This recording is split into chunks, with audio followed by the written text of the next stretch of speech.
but then proceeds to go up on stage and apologize for a track that wasn't even that greasy to begin with. That's Wasio number 1.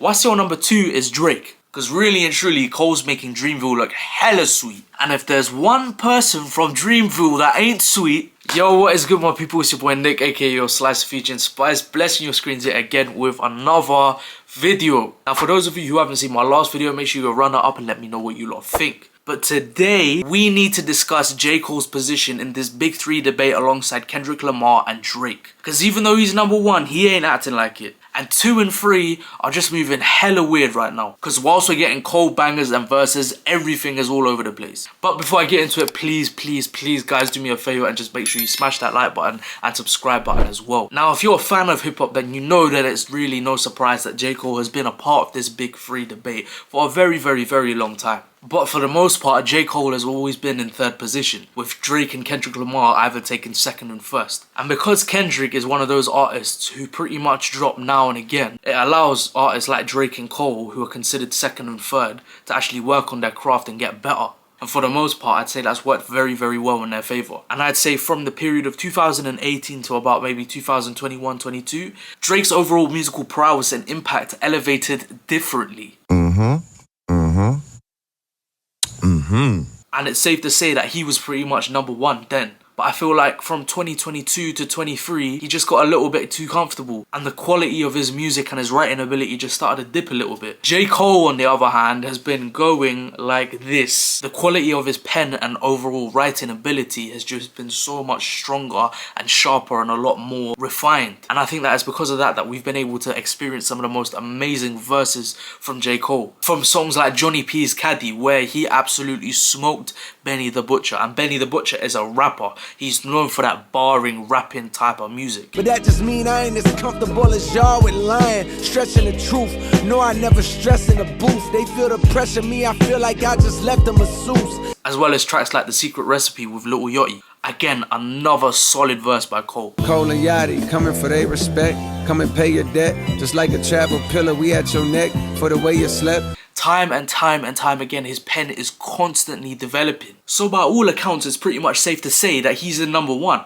And if that is the case, then tell me why he's not only just dropping meaty responses, and yes, I am talking about 7-minute drill, but then proceeds to go up on stage and apologize for a track that wasn't even that greasy to begin with. Are you mad? Like, what? That I spiritually feel bad on me. Like I try to jab my nigga back, and I try to keep it friendly, but at the end of the day, when I listen to it and when it comes out and I see the talk, that shit don't sit right with my spirit. That shit make me feel, that shit disrupts my fucking peace. Kendrick came out and dissed mainly Drake and had a couple 1-2 bars for Cole. For example, the Big 3 and the first person shooter bar. That's really about it. That didn't need a diss track response. And you could clearly see that Cole was pulling his punches. And it just makes me think to myself, yeah, really and truly, they shouldn't really be the Big 3 if this is how these men are gonna act. Kendrick is a Wasio because even though he's one of my favourite artists, he keeps professing that he's number 1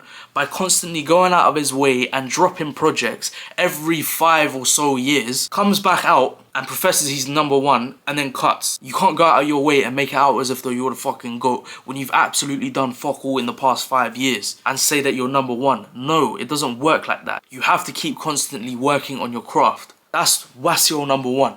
Wasio number 2 is Drake. Drake, don't get it twisted, his last album wasn't all that. However, those 6 follow-up songs were way better than anything that was on that album. And even if he does follow up with a diss track saying everything he wants to say with chest, if the follow-up diss track is a lot more smoky than what Drake can handle, what's he gonna do? Talk about it on a podcast or make a YouTube video about it. Like, what? He did that after Pusha dropped Story of Adidon, and he did that after he heard Kendrick Lamar's Control verse. It was real cool for a couple weeks.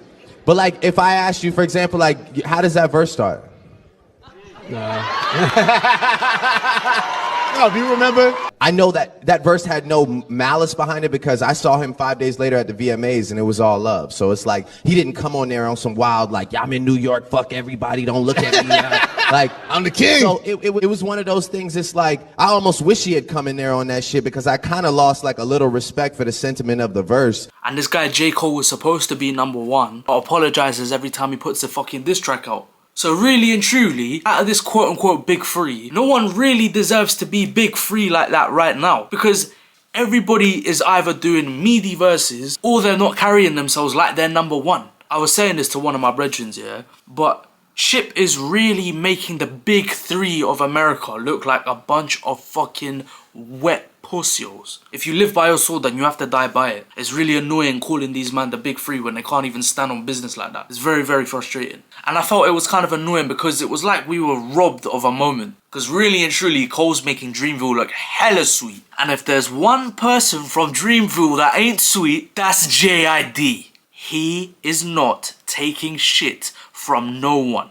He's on this mentality of, if you come for one of us, then you come for all of us. And as of this moment right now, and excluding the fact that Kendrick hasn't dropped any response, JID would run laps around him. JID would be the type of guy to be like, oh, okay, so you want to step outside? Cool, let's go outside. And irrespective of what the outcome was, he would never apologise. Cole didn't need to shit on Kendrick's entire catalogue in that diss track if he didn't feel that way in the first place. Me and many others would have been happy if he made another track with a couple 1-2 shots here and there. Then if Kendrick were to clap back with a full-on diss, it would warrant a clash between them two. If that was what he was on. But these are just some of my thoughts, guys. Let me know what you lot think in the comments below. Stay tuned for more weekly content. I've been your boy Nick. Bless.